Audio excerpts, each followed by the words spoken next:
Salam jumpa rekan trader Indonesia dimanapun berada. Kembali lagi bersama saya Moritz pada edisi analisa mingguan kita.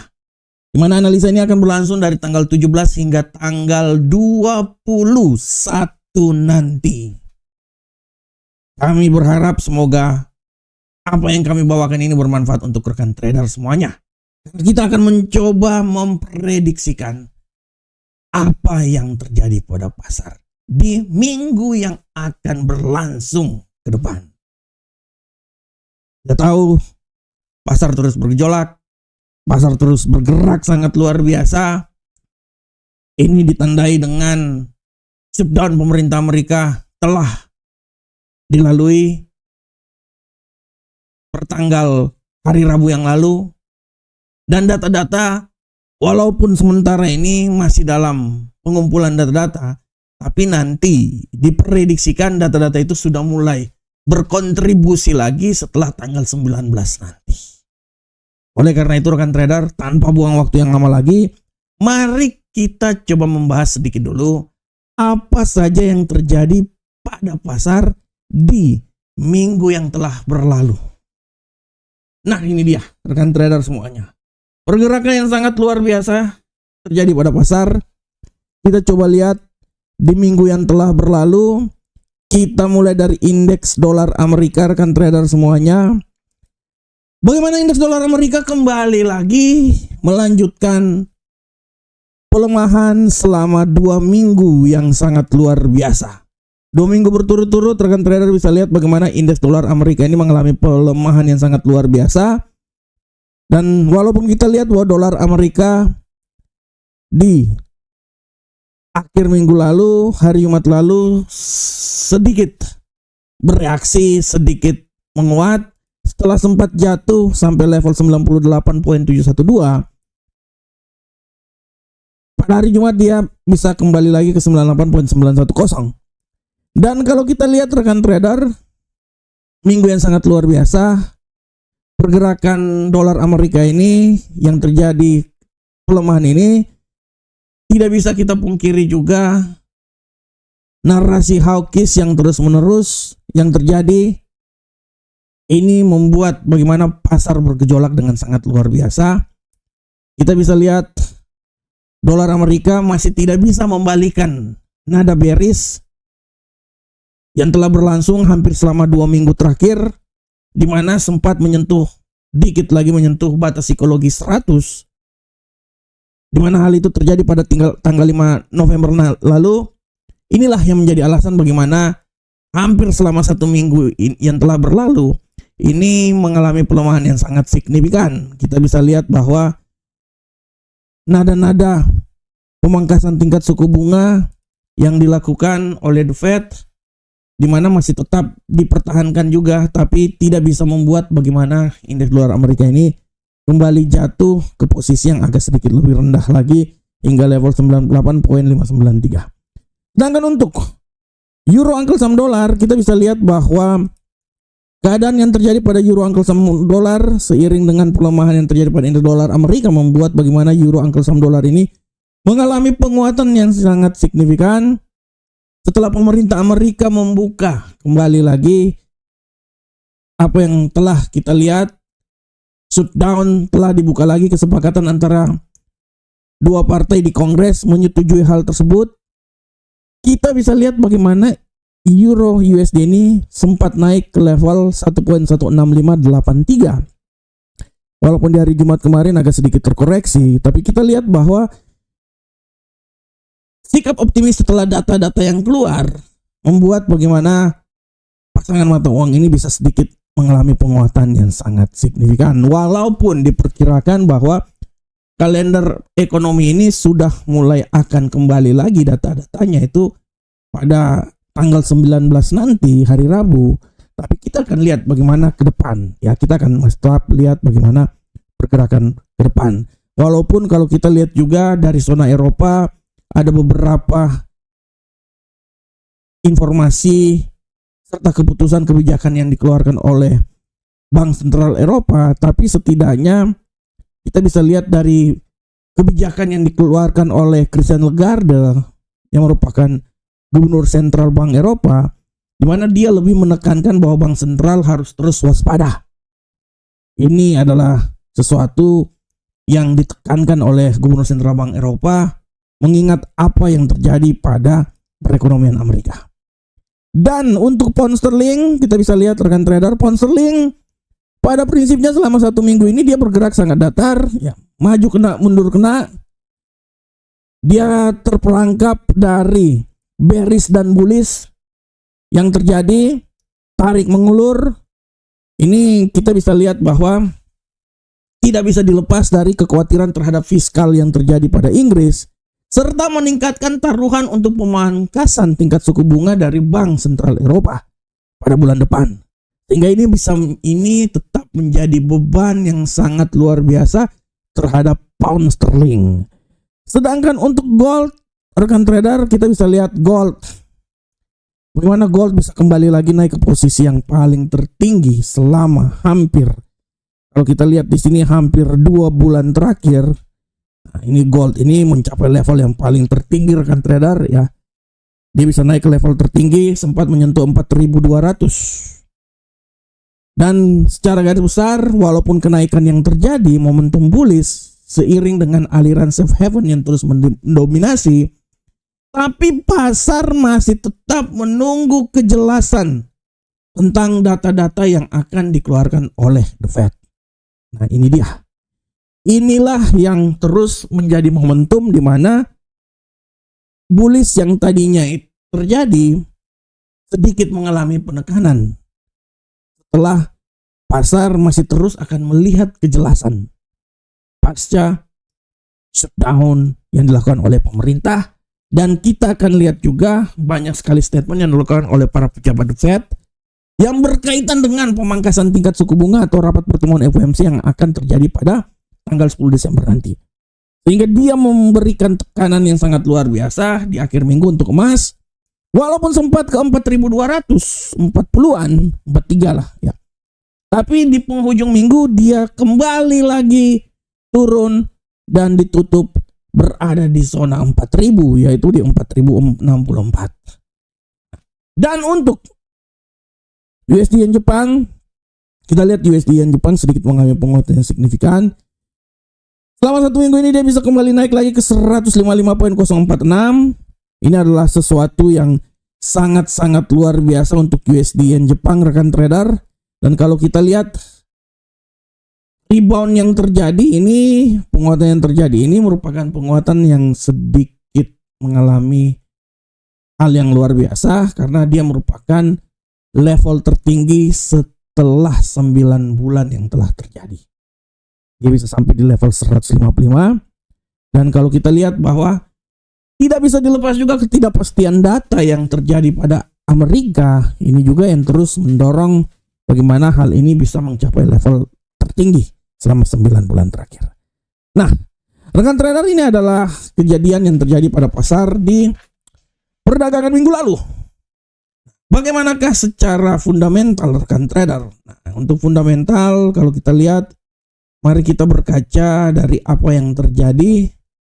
Di sini kita bisa lihat dari kalender ekonomi, rekan trader, di mana kalender ekonomi yang terjadi selama 1 minggu terakhir, ya, dari tanggal 11 ya, kalau saya lihat ya, tanggal 10 lah.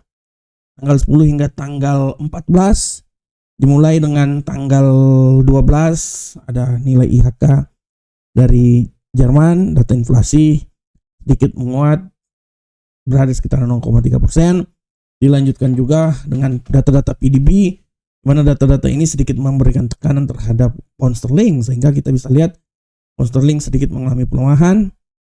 Dan kalau kita lihat, ini adalah data-data selain ada statement-statement yang akan dikeluarkan, yang telah dikeluarkan. Banyak sekali statement yang dikeluarkan oleh para pejabat The Fed, dan secara garis besar mereka masih tetap melihat bagaimana data-data yang akan dikeluarkan, walaupun ada sebagian juga yang lebih condong untuk sedikit hawkish dan pemangkasan tingkat suku bunga sedikit di hold atau sedikit harus hati-hati. Tapi ada juga yang masih tetap merasa bahwa pemangkasan tingkat suku bunga harus tetap dijalankan. Dari perdebatan-perdebatan seperti kayak ini akan memberikan sebuah sinyal terhadap apa yang akan dilakukan oleh The Fed pada pertemuan FOMC tanggal 10 Desember. Nah, rekan trader, bagaimanakah pergerakan pasar untuk minggu depan? Nah, untuk minggu depan yang harus kita lihat, yang pertama adalah kita bisa lihat dulu bagaimana kalender ekonomi yang kemungkinan besar akan mulai bergulir dengan kencang di minggu ini, minggu depan. Kita lihat dari hari Senin tidak terlalu ada, walaupun harus diperhatikan juga bahwa data-data statement yang dikeluarkan oleh The Fed akan menjadi pernyataan yang sangat luar biasa untuk pergerakan yang terjadi di pasar. Hari Rabu ada data inflasi dari Inggris maupun dari Uni Eropa. Dan mulai hari Kamis dini hari ada rislah rawat FOMC. Intinya adalah bagaimana rapat rislah FOMC ini dia lebih merumuskan keputusan yang telah dikeluarkan pada keputusan FOMC sebelumnya. Sehingga biasanya FOMC dikeluarkan, setelah itu ada beberapa minggu kemudian akan diadakan rislah, ya ceritanya melihat kembali ya apa yang terjadi atau apa yang telah dikeluarkan FOMC. Oleh karena itu pada Kamis dini hari pukul 2 itu akan ada rapat rislah FOMC dan dia akan memberikan roadmap dari pergerakan yang terjadi selama 1 bulan. Dan masuk hari Kamis juga ada indeks manufaktur The Fed Philadelphia, penjualan rumah lama.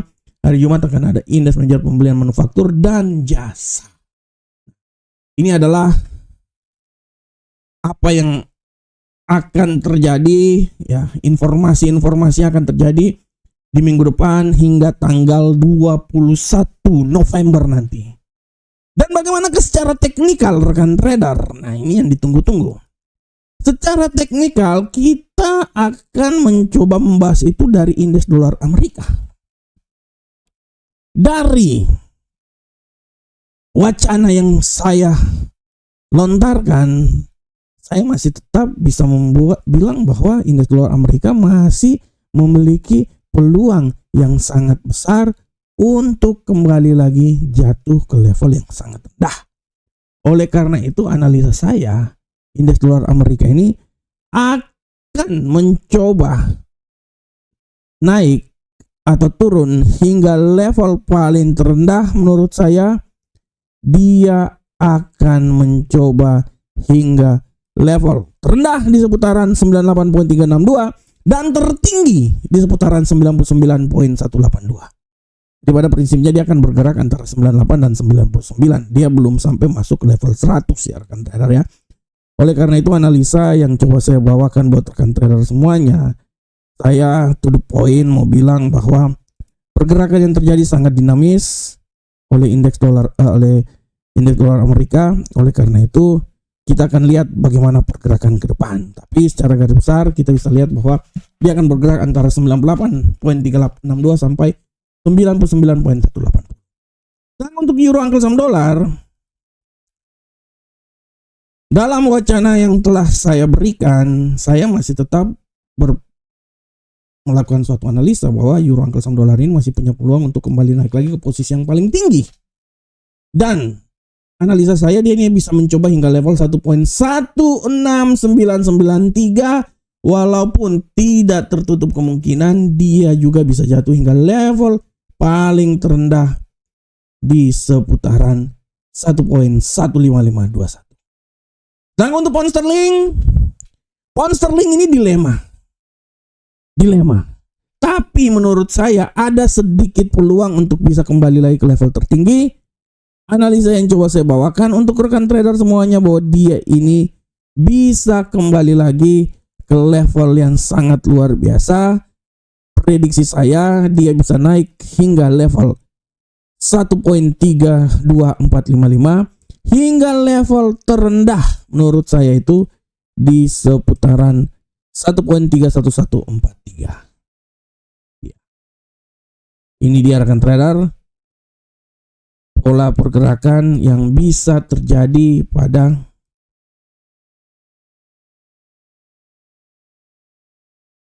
pound sterling di minggu yang akan datang. Sedangkan untuk gold, nah ini dia rekan trader. Dalam analisa saya, gold ini masih punya peluang naik rekan trader. Malahan saya bisa berkonfirmasi bahwa gold tidak tertutup kemungkinan pada minggu depan ini dia bisa kembali lagi naik hingga level tertinggi antara itu di seputaran sini rekan trader. Analisa saya dia bisa hingga level 4328. Walaupun jangan lupa bahwa peluang pelemahan sangat besar dan bisa membuat dia kembali ke level 4024. Analisa yang coba saya bawakan buat rekan trader bahwa gold ini kemungkinan besar dia akan sedikit berfluktuasi dengan sangat luar biasa. Pelemahan hingga level 4024 menurut saya dia tidak akan keluar dari zona itu atau kembali lagi ke level 3900. 4200 menurut saya 4024 adalah level paling terendah. Tapi hati-hati bahwa peluang untuk kembali naik lagi menembus level 4200 hingga menuju 4300 sangat besar. Masih tetap ada peluang untuk hal tersebut rekan trader semuanya. Masih tetap akan ada ya. Masih tetap, saya tidak mau bilang dia bisa turun hingga 3976. Kalau 3976 itu level paling kritis. Tapi menurut saya terendahnya dia itu di 4024 dan tertinggi dia itu dia bisa naik hingga menembus level 4328. Dan untuk USD Jepang rekan trader semuanya, kita lihat bersama-sama USD Jepang. USD Jepang masih punya peluang untuk agak sedikit mengalami penguatan. Ya menguatnya nggak terlalu tinggi banget lah. Menurut saya dia bisa menguat hingga level tertingginya itu di seputaran 156.031. Tapi hati-hati bahwa peluang untuk jatuh sangat luar biasa dan dia bisa kembali jatuh lagi ke zona terendah di seputaran 152.865. Nah, rekan trader, ini adalah analisa teknikal yang coba saya bawakan buat rekan trader semua. Rekan trader, demikianlah analisa mingguan kita. Saya berharap semoga apa yang saya bawakan ini bermanfaat untuk rekan trader semuanya. Tetap semangat. Kita memasuki minggu yang sangat luar biasa dan saya selalu percaya rekan trader sukses selalu dalam trading. Sampai ketemu dan selamat menikmati minggu yang sangat luar biasa ini. Semoga analisa kami bermanfaat untuk rekan trader. Salam Profit Indonesia.